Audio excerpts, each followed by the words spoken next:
Good evening everyone, welcome to SWS। आज तारीख है 17 जून 2026 और मैं उपस्थित हूँ आप सभी के साथ हिस्ट्री पॉलिटी मॉडर्न हिस्ट्री के शानदार 30 क्वेश्चन के साथ। तो चलिए देखते हैं आज का पहला क्वेश्चन। आज का पहला क्वेश्चन क्या है? आज का पहला क्वेश्चन है, बिहार में 1857 की क्रांति का नेतृत्व किसने किया था? बिहार से है ना, बिहार से 1857 की क्रांति का नेतृत्व कौन किए थे? क्या बाबू वीर कुंवर सिंह, क्या नाना साहब, या तात्या टोपे, या खान बहादुर खान? इसका जो राइट आंसर हो जाएगा, इसका राइट आंसर हो जाएगा ऑप्शन ए, बाबू वीर कुंवर सिंह। किसने किया था? बाबू वीर कुंवर सिंह ने किया था। नाना साहब कहाँ से किए थे? नाना साहब कहाँ से किए थे? कानपुर से। नाना साहब कहाँ से किए थे? कानपुर से। और तात्या टोपे नाना साहब के ही कमांडर थे। खान बहादुर खान ये कहाँ से किए थे? खान बहादुर खान किए थे बरेली से। कहाँ से किए थे? बरेली से नेतृत्व किए थे। बरेली से इसका नेतृत्व किए थे। इसका जो राइट आंसर हो जाएगा ऑप्शन ए, बाबू वीर कुंवर सिंह। चलिए देखते हैं आज का अगला question. Question number 2। Question number 2 क्या है? 1916 के प्रसिद्ध लखनऊ समझौते में किन दो पक्षों के बीच ऐतिहासिक मिलन हुआ था? ऑप्शन में है नरम दल और गरम दल, कांग्रेस और मुस्लिम लीग, उपयुक्त दोनों, या स्वराज पार्टी और कांग्रेस। इसका राइट आंसर क्या हो जाएगा? इसका जो राइट आंसर हो जाएगा, इसका राइट आंसर दोनों हो जाएगा, नरम दल और गरम दल में भी, और कांग्रेस और मुस्लिम लीग में भी। अच्छा, कांग्रेस और मुस्लिम लीग में समझौता करवाने का काम कौन किए थे? तो वो थे एनी बेसेंट और मोहम्मद अली जिन्ना। एनी बेसेंट और मोहम्मद अली जिन्ना। और नरम दल और गरम दल में कौन समझौता करवाए थे? एनी बेसेंट और बाल गंगाधर तिलक। ठीक है, तो इसका राइट आंसर हो जाएगा ऑप्शन ए, नरम दल, माफ कीजिए, ऑप्शन सी, उपयुक्त दोनों, ए एंड बी। देखते हैं आज का अगला question. Question number 3। Jallianwala Bagh हत्याकांड की जांच के लिए किस कमीशन का गठन किया गया था? जालियांवाला बाग हत्याकांड के जांच के लिए किस कमीशन का गठन किया गया था? ऑप्शन है साइमन कमीशन, बी में हंटर आयोग, सी में बटलर समिति, या डी सप्रू समिति। जालियांवाला बाग हत्याकांड याद होगा आप लोगों को, 13 अप्रैल 1919 की। ठीक है, उसके जांच के लिए हंटर आयोग का गठन किया गया था। किसका? हंटर आयोग का गठन किया गया था। और यह गठन कब किया गया था? 29 अक्टूबर 1919 को। जिन्होंने क्या रिपोर्ट दिया था कि कुछ ज़्यादा है नहीं, और थोड़ा सा बल का ज़्यादा उपयोग कर लिया गया है, बाकी कुछ है नहीं। ठीक है, तो इसके बाद कांग्रेस ने भी एक समिति का गठन किया था। उसका क्या नाम था? तहकीकात समिति। क्या था? तहकीकात समिति। तो इसका जो राइट आंसर हो जाएगा ऑप्शन बी, हंटर आयोग। देखते हैं आज का अगला क्वेश्चन। आज का अगला क्वेश्चन क्या है? आज का अगला क्वेश्चन है क्वेश्चन नंबर 4। गांधी जी ने किस घटना के बाद असहयोग आंदोलन वापस ले लिया था? ऑप्शन ए, जालियांवाला बाग हत्याकांड, नहीं, चौरी चौरा कांड, काकोरी ट्रेन डकैती, या सविनय अवज्ञा आंदोलन। इसका राइट आंसर क्या हो जाएगा? इसका राइट आंसर हो जाएगा ऑप्शन बी, चौरी चौरा कांड। और यह कब हुआ था? यह 4 फरवरी, कब होता है? 4 फरवरी 1922 को। 1922 को यह घटना होती है, जिससे महात्मा गांधी हिमालय जैसी भूल की संज्ञा देते हैं ना, हिमालय जैसी भूल का संज्ञा देते हैं। उसके बाद चौरा चौरी कांड को चौरा चौरी कांड के बाद गांधी जी असहयोग आंदोलन को वापस ले लेते हैं। और वापस किस तिथि को लेते हैं? तो वापस लेते हैं 12 फरवरी को। कब? 12 फरवरी 1922 को। 12 फरवरी 1922 को। अच्छा, इस समय गांधी जी कहाँ थे? इस समय गांधी जी थे बारदोली में। और इनको सूचना कौन देते हैं? दशरथ प्रसाद द्विवेदी। कौन देते हैं? दशरथ प्रसाद द्विवेदी। ठीक है, चलिए देखते हैं आज का अगला क्वेश्चन है क्वेश्चन नंबर 5। 1923 में स्वराज पार्टी की स्थापना किसने की थी? स्वराज पार्टी की स्थापना 1923 कब हुआ था? तो यह हुआ था 1 जनवरी 1923 को। 1 जनवरी 1923 को। इसका मैं पहले भी व्याख्या कर चुका हूँ। और इसके स्थापना कौन किए थे? इसके स्थापना क्या महात्मा गांधी? नहीं। क्या चित्तरंजन दास और मोतीलाल नेहरू? बिल्कुल। इसका राइट आंसर हो जाएगा ऑप्शन बी, चित्तरंजन दास और मोतीलाल नेहरू। सुभाष चंद्र बोस और बाल गंगाधर तिलक? नहीं। और लाला लाजपत राय और बिपिन चंद्र पॉल? नहीं। इसका राइट आंसर हो जाएगा बी। आज का अगला क्वेश्चन है क्वेश्चन नंबर 6। महात्मा गांधी ने प्रसिद्ध दांडी मार्च कब शुरू किया था और कब समाप्त किया? ऑप्शन ए, 12 मार्च 1930 को शुरू हुआ और 6 अप्रैल 1930 को समाप्त। दांडी मार्च है ना, 12 मार्च 1931 से 6 अप्रैल 1931 तक, या 1 अगस्त 1920 से 12 फरवरी 1922 तक, 9 अगस्त 1942 से 15 अगस्त 1945 तक। इसका राइट आंसर क्या हो जाएगा? इसका राइट आंसर हो जाएगा ऑप्शन ए, 12 मार्च 1930 से 6 अप्रैल 1930 तक, है ना। कितने दिनों की थी? तो यह 24 दिनों की थी। कितने दिनों की? 24 दिनों की यात्रा थी। 78 अनुयायी इनके साथ थे, गांधी जी के साथ। और एक अमेरिकी पत्रकार भी थे, अमेरिकी पत्रकार वेब मिलर भी इनके साथ थे। ठीक है, अमेरिकी पत्रकार वेब मिलर भी इनके साथ थे। तो इसका राइट आंसर क्या आ जाएगा? Option A.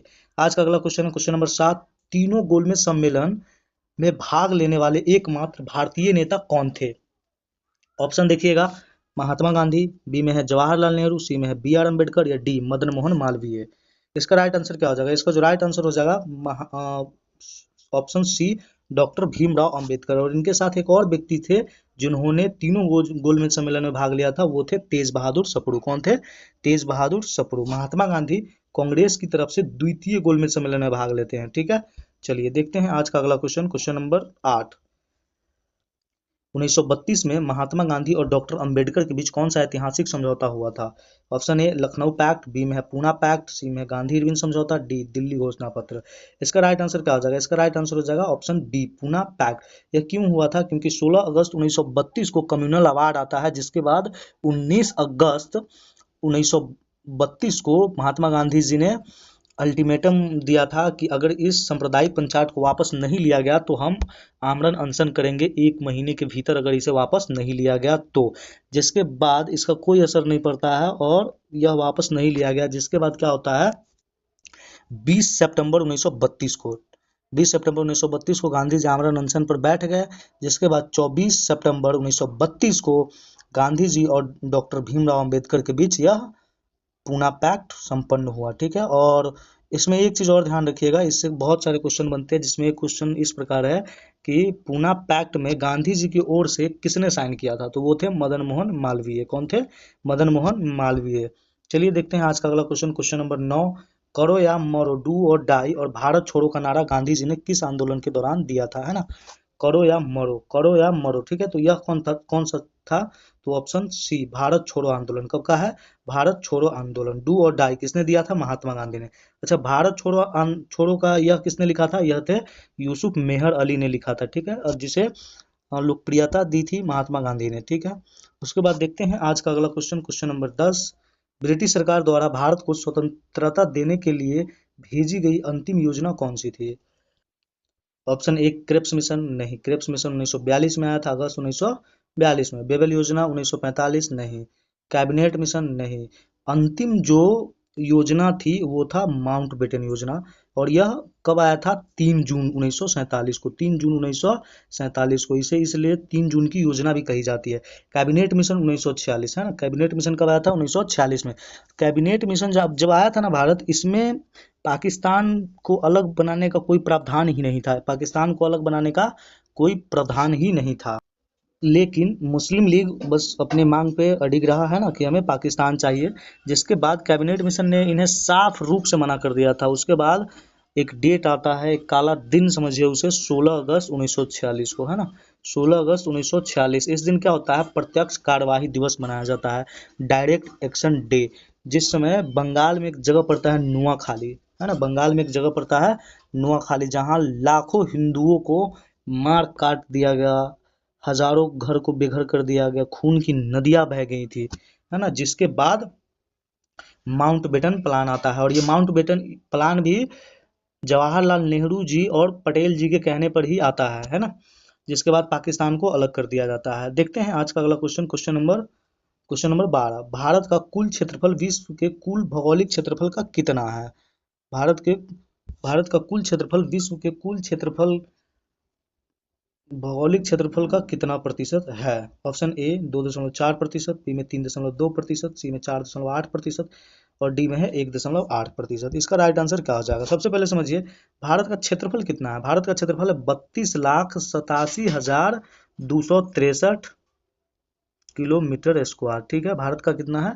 32,87,263 kilometre square. ठीक है, और यह पूरे विश्व का 2.4% भूमि है। पूरे विश्व का 2.4% भूमि है। अच्छा, बिहार का क्षेत्रफल कितना है? बिहार का क्षेत्रफल कितना है? तो यह है 94,163 किलोमीटर स्क्वायर, है ना, 94,163 किलोमीटर स्क्वायर। और यह भारत के कुल क्षेत्रफल का कितना है? तो यह है 2.86%। ध्यान रखिएगा। आज का अगला क्वेश्चन, क्वेश्चन नंबर 13। भारत का मानक समय रेखा स्टैंडर्ड मेरिडियन 82.5 डिग्री ईस्ट कहाँ से गुजरती है और यह जीएमटी से कितने आगे है ना। जीएमटी से कितने आगे हैं? ऑप्शन ए पटना और 5 घंटा आगे, ऑप्शन बी मिर्जापुर प्रयागराज और 5 घंटा 30 मिनट आगे, ऑप्शन सी रांची 6 घंटा आगे या उज्जैन 4 घंटा 30 मिनट आगे। इसका राइट आंसर हो जाएगा ऑप्शन बी मिर्जापुर प्रयागराज 5 घंटे 30 मिनट आगे। कितना है? 5 घंटा 30 मिनट आगे है जीएमटी से। जीएमटी से कितना आगे है? 5 घंटा 30 मिनट आगे है। आज का देखते हैं अगला क्वेश्चन। आज का अगला क्वेश्चन क्या है? Question number 13। क्षेत्रफल की दृष्टि से भारत का सबसे बड़ा और सबसे छोटा राज्य कौन सा है? क्षेत्रफल की दृष्टि से, ना कि जनसंख्या की दृष्टि से। तो ऑप्शन ए में है उत्तर प्रदेश और गोवा, बी में है राजस्थान और सिक्किम, सी में है राजस्थान और गोवा, डी में है मध्य प्रदेश और त्रिपुरा। इसका राइट आंसर क्या हो जाएगा? इसका राइट आंसर हो जाएगा ऑप्शन सी, राजस्थान और गोवा। राजस्थान और गोवा ये दोनों क्षेत्रफल की दृष्टि से सबसे बड़ा राज्य और सबसे छोटा राज्य है। और जनसंख्या की दृष्टि से देखा जाए तो उत्तर प्रदेश सबसे बड़ा राज्य है। 2011 की जनगणना के अनुसार 1990 लाख जनसंख्या केवल उत्तर प्रदेश में निवास करती है, यानी 19 करोड़, मान लगभग 20 करोड़ जनसंख्या केवल उत्तर प्रदेश में निवास करती है। ठीक है, उसके बाद क्या है? सबसे कम जनसंख्या की बात करें तो सबसे कम जनसंख्या किसका हो जाएगा? सिक्किम का। कितना है? 6 लाख। कितना है? 6 लाख। ठीक है, आज का देखते हैं अगला क्वेश्चन। आज का अगला क्वेश्चन क्या कह रहा है? आज का अगला क्वेश्चन है क्वेश्चन नंबर, अच्छा एक सेकेंड, यहाँ एक चीज और ध्यान रखिएगा। राजस्थान पूरे भारत में क्षेत्रफल की दृष्टि से सबसे बड़ा राज्य जरूर है, लेकिन यहाँ भारत की जनसंख्या का केवल 5.5% जनसंख्या ही राजस्थान में निवास करती है, और यह एनसीईआरटी का डाटा है। ठीक है, और यह पॉलिटी में बहुत अच्छे से लिखा गया, एनसीईआरटी का ये डाटा है। उसके बाद क्या है कि उत्तर प्रदेश सबसे ज्यादा जनसंख्या तो रखा ही है। चलिए देखते हैं आज का अगला क्वेश्चन, क्वेश्चन नंबर 14। भारत की मुख्य भूमि का तटीय रेखा की लंबाई कितनी है? मुख्य भूमि की, यहाँ बहुत सारी कंफ्यूजन होती है, ध्यान से सुनिएगा। मुख्य भूमि की तटीय रेखा है ना, कोस्ट लाइन, कोस्ट लाइन की लंबाई लगभग कितनी है? ऑप्शन ए में है 6100 किलोमीटर है, बी में है 7516.6 किलोमीटर, सी में है 15200 किलोमीटर, या डी 5200 किलोमीटर। 5200 किलोमीटर कुछ नहीं है। यहाँ सबसे पहले समझिए ऑप्शन ए 6100 किलोमीटर मुख्य भूमि का तटीय रेखा है ना, तटीय रेखा कोस्टल लाइन कितना है? तो ये बिल्कुल सही है, 6100 किलोमीटर। यह इसका राइट आंसर क्या हो जाएगा? 6100 किलोमीटर। और यहाँ जो 7516 किलोमीटर देख रहे हैं, तो यह मुख्य भूमि का तटीय रेखा तो है ही, लेकिन भारत से जो लगे दो द्वीप है, जैसे लक्षद्वीप और अंडमान निकोबार, उस दोनों की भी तटीय लंबाई मिला दी जाए तो टोटल लंबाई कितना होता है? 7516.6 किलोमीटर। और 15,200 जो देख रहे हैं, यह 15,200 क्या है? यह 15,200 भारत के कुल स्थलीय सीमा है। ठीक है, लैंड फ्रंटियर है, ध्यान रखिए। भारत के कुल स्थलीय सीमा कितना है? 15,200। और मुख्य भूमि का तटीय हिस्सा पूछे तो 6100, और अगर अंडमान निकोबार और लक्षद्वीप का मिलाकर पूछे तो 7516.6 किलोमीटर। इस चीज को हमेशा ध्यान रखिएगा। आज का देखते हैं आज का अगला क्वेश्चन, क्वेश्चन नंबर 15। भारत और चीन के बीच की सीमा रेखा को क्या कहा जाता है? ऑप्शन ए है रेड क्लिफ रेखा भारत और चीन के बीच, बी में है डुरंड रेखा, सी में है मैकमोहन रेखा, डी में है 49वीं समानांतर रेखा। तो रेड क्लिफ रेखा किसके बीच है? इंडिया और पाकिस्तान के बीच। इंडिया और पाकिस्तान के बीच कौन सा है? रेड क्लिफ लाइन है। डुरंड रेखा किसके बीच है? पाकिस्तान और अफगानिस्तान के बीच। मेरी बातों को केवल ध्यान से सुनिए। डुरंड रेखा किसके बीच है? अफगानिस्तान और पाकिस्तान के बीच है। मैकमोहन रेखा किसके बीच है? तो बिल्कुल मैकमोहन रेखा भारत और चीन के बीच है। इसका राइट आंसर क्या हो जाएगा? सी। अच्छा, यहाँ एक क्वेश्चन और है, एक ऑप्शन 49वीं समानांतर रेखा। 49वीं समानांतर रेखा किसके किसके बीच है? तो ध्यान रखिएगा, ये बहुत इंपॉर्टेंट है। यूएसए और कनाडा के बीच है। यूएसए और कनाडा के बीच कौन सा है? तो 49वीं समानांतर रेखा है। इससे मुझे एक और चीज याद आ रही है, 38वीं समानांतर रेखा। 38वीं समानांतर रेखा किसके बीच है? तो 38वीं समानांतर रेखा है उत्तर कोरिया और दक्षिण कोरिया के बीच। उत्तर कोरिया और दक्षिण कोरिया के बीच कौन सी है? 38वीं। 49वीं यूएसए और कनाडा, डुरंड रेखा Pakistan Afghanistan, Radcliffe Bharat Pakistan, McMahon Bharat और चीन के बीच। आज का अगला क्वेश्चन है क्वेश्चन नंबर 16। दक्षिण भारत की सबसे ऊंची चोटी कौन सी है? ऑप्शन ए डोडा बेटा, बी में है अनायमुड़ी, सी में है महेंद्रगिरी, या डी गुरु शिखर। इसका राइट आंसर क्या हो जाएगा? क्या इसका जो राइट आंसर हो जाएगा ऑप्शन बी अनायमुड़ी। इसकी ऊंचाई कितनी है? 2695 मीटर। 2695 मीटर है ना। यह अन्नामलाई की सबसे ऊंची चोटी अनायमुड़ी। ठीक है, कहीं कहीं पे यह कार्डमम भी होता है ना, और कार्डमम की कहीं पे देखने को आपको मिलेगा अगस्त्या मलाई। क्या? अगस्त्या मलाई। और डोडा बेटा, डोडा बेटा किसकी सबसे ऊंची चोटी है? तो डोडा बेटा सबसे ऊंची चोटी है किसकी? तो ये है नीलगिरी की। यह कितनी है? 2637 मीटर है ना, 2637 मीटर। महेंद्रगिरी की ऊंचाई कितनी है? 1501 मीटर है ना, 1501 मीटर। यहाँ एक और कंफ्यूजन है, इसका जो वास्तविक ऊंचाई है वर्तमान में वो है 1680 मीटर, है ना, 1680 मीटर। लेकिन 1501 मीटर यह एनसीईआरटी का डाटा है। और यह जो पिछला एग्जाम गया है उसमें पूर्वी घाट की सबसे ऊंची चोटी महेंद्रगिरी को माना है, और उसमें 1501 मीटर इसकी ऊंचाई है, जो पुराना एनसीईआरटी में ये डाटा दिया गया है, और इसे ही एग्जामिनर माना है। वैसे पूर्वी घाट की सबसे ऊंची चोटी की बात किया जाए तो वर्तमान में अभी पूर्वी घाट की सबसे ऊंची चोटी जो है वो है जिंदगाड़ा, जिसकी ऊंचाई कितनी है, 1690 मीटर। और महेंद्रगिरी की वर्तमान में ऊंचाई कितनी है, 1680 मीटर। लेकिन फिर भी महेंद्रगिरी को ही मानता है, इस बात को हमेशा ध्यान रखिएगा। और उसके बाद क्या है, गुरु शिखर। गुरु शिखर कहाँ है, राजस्थान में। कहाँ है, राजस्थान में। यह किसकी सबसे ऊंची चोटी है, तो गुरु शिखर किसकी है, अरावली की, और इसकी ऊंचाई कितनी है, 1722 मीटर। कितना है, 1722 मीटर। चलिए देखते हैं आज का अगला question, question number 17। Question number 17, Bharat की कौन सी नदी कर्क रेखा को 2 बार काटती है। नर्मदा नदी नहीं, लगभग 3-4 क्लास से नर्मदा नदी पर डिस्कशन चल रहा है। तापी नदी नहीं, साबरमती नहीं, इसका जो राइट आंसर हो जाएगा ऑप्शन सी, माही नदी। आज का अगला क्वेश्चन देखते हैं, क्वेश्चन नंबर 18, भारत में बूढ़ी गंगा या दक्षिण गंगा के नाम से किस नदी को जाना जाता है। ऑप्शन ए कावेरी, बी में कृष्णा, सी में गोदावरी, या डी महानदी। यहाँ भी ये कंफ्यूजन है, बूढ़ी गंगा या दक्षिण गंगा पूछे तो गोदावरी नदी हो जाएगा, बूढ़ी गंगा और कावेरी। कावेरी की सहायक नदी कौन सी, अगर आपसे किसी एग्जाम में पूछ लिया जाए कावेरी की सहायक नदी कौन सी है, तो वह है अमरावती, भवानी, काबनी, हेमावती। ये सब किसकी है, कावेरी की सहायक नदी है। अच्छा, कृष्णा की सहायक नदी कौन सी है, कृष्णा की भीमा, मूसी, घाट प्रभा, माल प्रभा, ये सब किसका है, कृष्णा की सहायक नदी है। ये सब क्वेश्चन एग्जाम में आता है, ऐसा नहीं है कि ऐसे ही बता रहे हैं, ये सारे क्वेश्चन एग्जाम के पूछे गए क्वेश्चन है। अच्छा, गोदावरी नदी की सहायक नदी कौन सी है, गोदावरी की सहायक नदी है कोयना हो गया, माफ कीजिए, कोयना कहा गया, पूर्णा वर्धा, प्राणहिता, है ना, मांजरा, घाट प्रभा, माल प्रभा, ये सब किसका है, गोदावरी की सहायक नदी है। महानदी किसकी है, महानदी की सहायक नदी कौन कौन है, जैसे इसका शिवनाथ है, हसदेव है, मांड है, ईब है, जोंक है, ये सभी किसकी है, तो ये सभी महानदी की सहायक नदी है। बाकी सबका लंबाई आपके साथ डिस्कस पहले कर चुका हूं, तो बिना समय गंवाए आगे बढ़ते हैं। आज का अगला क्वेश्चन है क्वेश्चन नंबर 19, जोग जलप्रपात जिसे महात्मा गांधी प्रपात भी कहते हैं। ये चीज क्या आप पहले से जानते थे कि जोग जलप्रपात को महात्मा गांधी जलप्रपात भी कहा जाता है ना, ये चीज याद रखिएगा। जोग जलप्रपात को क्या कहा जाता है, महात्मा गांधी जलप्रपात भी कहा जाता है। जो किस नदी पर है, क्या नर्मदा नदी पर है, मध्य प्रदेश में, नहीं। नर्मदा नदी पर कौन कौन है, ऑफलाइन कमेंट करके बताइएगा, मैं पहले बता चुका हूँ इस पे कौन कौन से वाटरफॉल है। उसके बाद क्या शरावती नदी पे है, हाँ बिल्कुल, जोग जलप्रपात किस नदी पे है, शरावती नदी पे, कर्नाटक में, ठीक है। और कावेरी नदी पे तमिलनाडु में, नहीं। क्या गोदावरी पे आंध्र प्रदेश में, नहीं।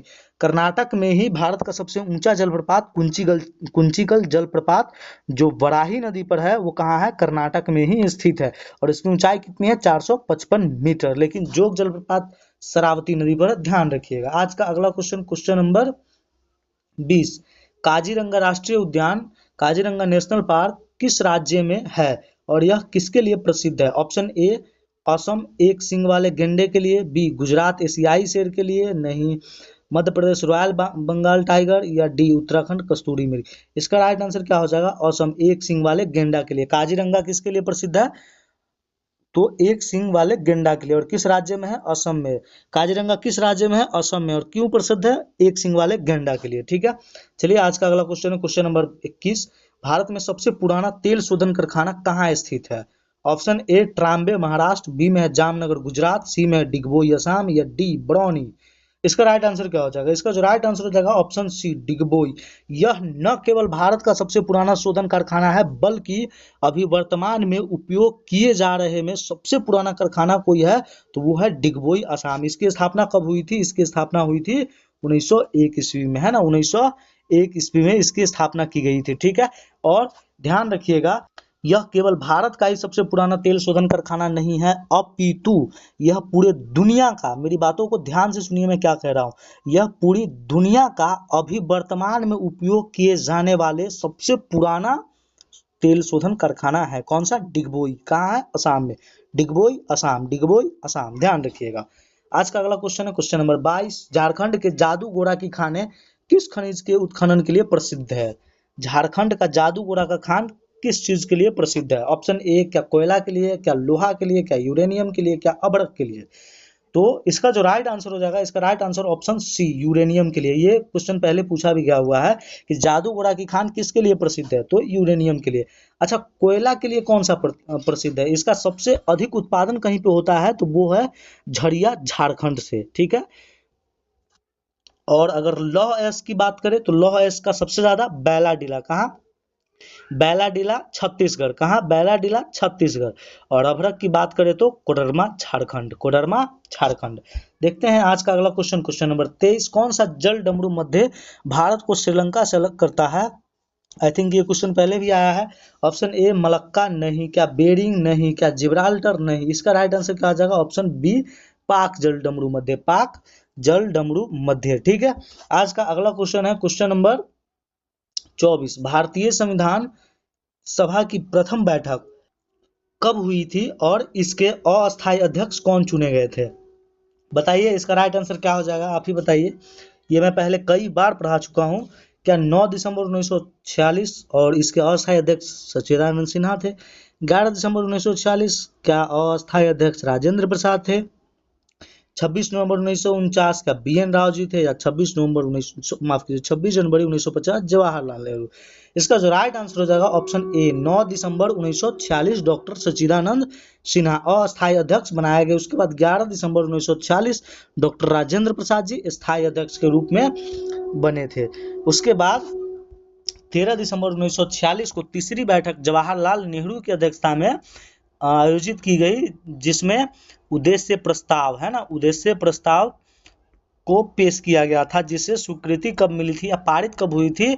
22 जनवरी 1947 को, ठीक है। और ये वही उद्देश्य प्रस्ताव है जो प्रस्तावना का आधार बना, इस चीज को ध्यान रखिएगा। आज का देखते हैं अगला क्वेश्चन, क्वेश्चन नंबर 25। भारतीय संविधान के निर्माण में कुल कितना समय लगा और इसे कब अंगीकृत किया गया था? क्या 2 वर्ष 11 महीना का समय, 2 वर्ष 11 महीना 18 दिन का समय लगा और 26 नवंबर 1949 को इसे अंगीकृत किया गया था? क्या 3 वर्ष समय लगा और इसे 26 जनवरी 1950 को अंगीकृत किया गया? क्या 2 वर्ष 5 महीने लगे और 15 अगस्त 1947 को इसको अंगीकृत किया गया? या 1 वर्ष 11 महीना और 26 नवंबर 1950 को अंगीकृत किया गया?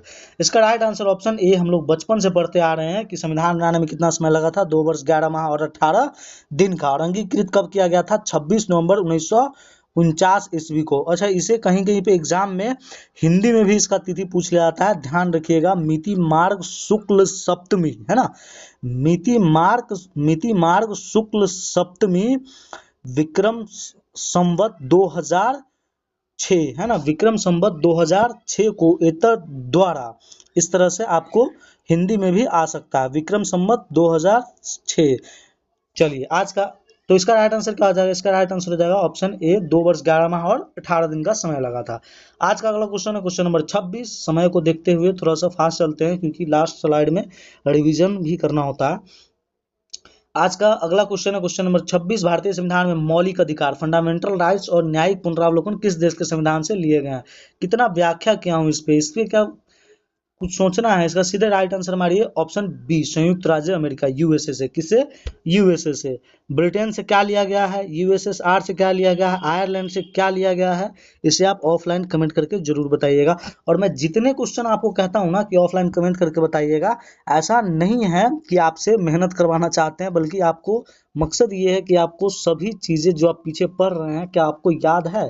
और हमेशा ध्यान रखिए कभी भी चीटिंग करके उसका आंसर नहीं दीजिएगा। मैं जब भी कहता हूँ आपको जितना पता हो उतना ही लिखिएगा, है ना। देखते हैं आज का अगला क्वेश्चन। आज का अगला क्वेश्चन क्या है? आज का अगला क्वेश्चन है क्वेश्चन नंबर 27।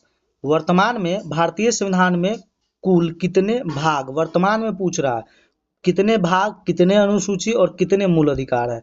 क्या 22 भाग, 8 अनुसूची, 7 मूल अधिकार? क्या 25 भाग, 22 अनुसूची, 6 मूल अधिकार? क्या 22 भाग, 12 अनुसूची और 7 मूल अधिकार? 24 भाग, 10 अनुसूची, 6 मूल अधिकार? नहीं, ये नहीं होगा।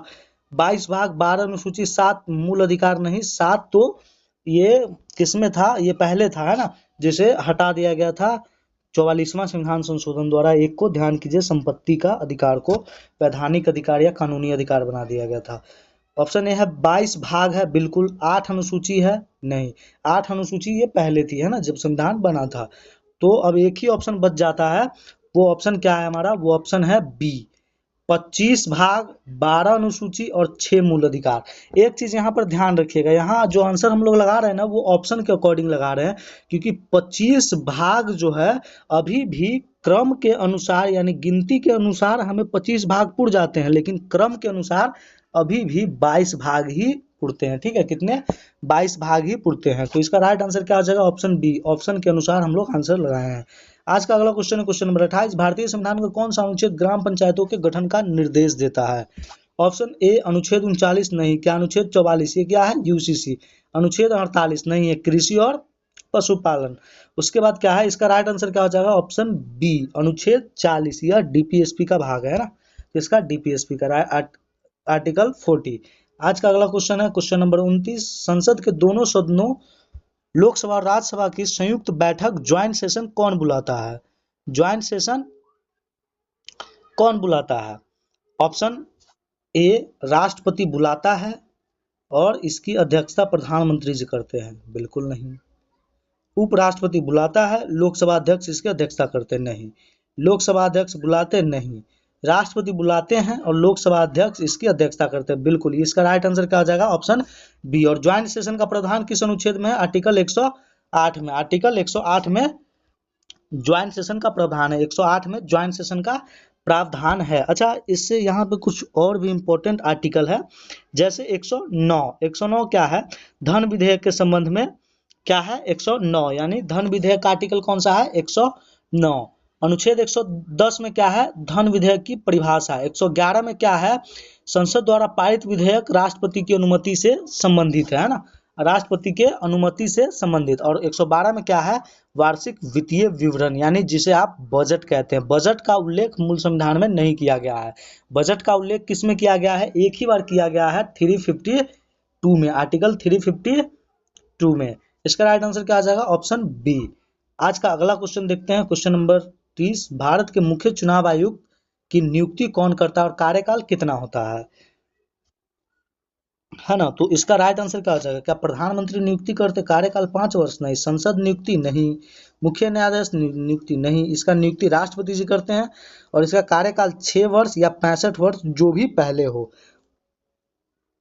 जो भी पहले हो। इसका मतलब समझते हैं कि 6 वर्ष या 65 वर्ष जो भी पहले हो। अगर कोई व्यक्ति 62 वर्ष की आयु का है और वो व्यक्ति मुख्य चुनाव आयुक्त बनते हैं तो वो 6 वर्ष तक का कार्यकाल पूरा नहीं कर सकते हैं, वो केवल 3 वर्ष का ही कार्यकाल पूरा करेगा। क्यों?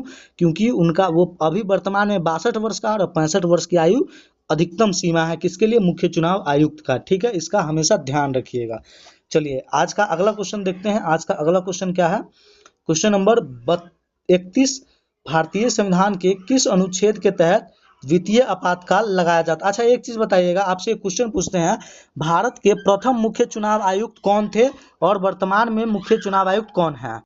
इसका आंसर आप कमेंट सेक्शन में बताइएगा। आज आपसे मैंने 3 क्वेश्चन पूछे हैं, पहला उसका भी आंसर दीजिएगा, दूसरे का भी आंसर दीजिएगा और तीसरे का भी आंसर दीजिएगा।